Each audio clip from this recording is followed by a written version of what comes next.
Shine C308. Gonna do a video here on David Tubb springs. They're flat wire buffer springs for the AR-15, AR-10.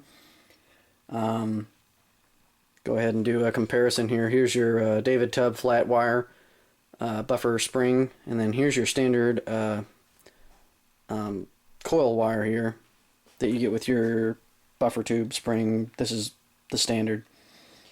And go through some of the specs here for the David Tubb compared to this one.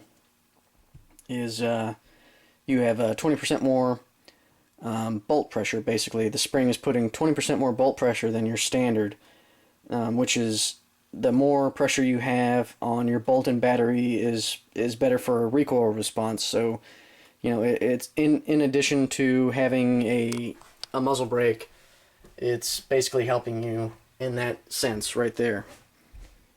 So you're getting you know, a little bit less recoil. I'm not sure how much more. It doesn't really state. I mean, it goes because, you know, between, this is a mid-length system right here on my Black Rain Noveske, and this is a carbine, and everyone knows that, you know, carbine's going to have a little bit more recoil than a mid-length, and also, you know, down the line a rifle length is going to have less than that.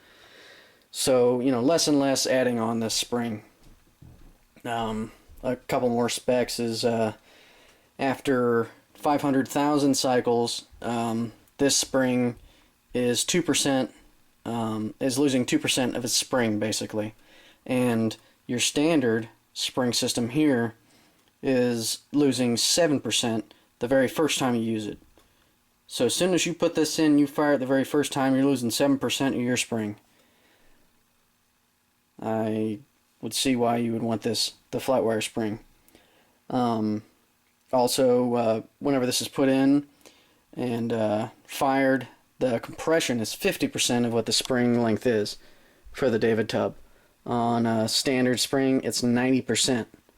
So 90% of your spring is compressed whenever fired on your standard spring. So you can see where you're going to get a lot more, you know, pressure basically off this, and erratic ejections, failures to feed, stuff like that. And this is a cheap alternative to try to fix some of the problems. If you have that, you know, a couple of failure to feeds, or it looks like the ammunition you're firing is erratic, you know, the casings are flying every which direction, then this would be a cheap alternative. It's $25 a spring, and we're going to see how well worth it is. I know that I got this idea from Noveske, their shooting team. I went through some of the specs on their rifles and all the stuff that they use, and I figured that would be a good alternative to you know, adding it to my Black Rain, and you know, see how it runs. And all the reviews off of their website right here, which they have great customer service. I ordered I put my order in on Tuesday and it was here on Friday. So, and that was standard ground shipping. You know, I called them immediately after after I ordered, and that's the way I've been with some of the customer service, or, you know, on some of these companies. I basically, as soon as I put my order in, I give them a call just to make sure, you know, to see how fast they are. And these guys were spot on. They were fast. They were all over it and had it already pretty much packed up and ready to ship. So, great company so far. We'll see how well it handles. I'm sure it can't be too bad considering Noveske's 3-gun team. That's what they use. So I'm sure I won't have any negative feedback. But I'll get a range report with both. I'll have this spring in, my Black Rain, fire it, and I'll basically, you know, the way this rifle fires, I mean, it is extremely smooth from the weight and the bolt. Everything that I have in this rifle here makes it extremely smooth.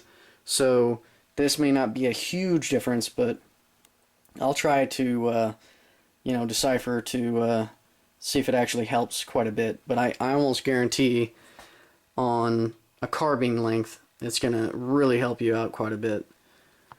So anyway, this is my first video here on Tubb Springs, or David Tubb Springs.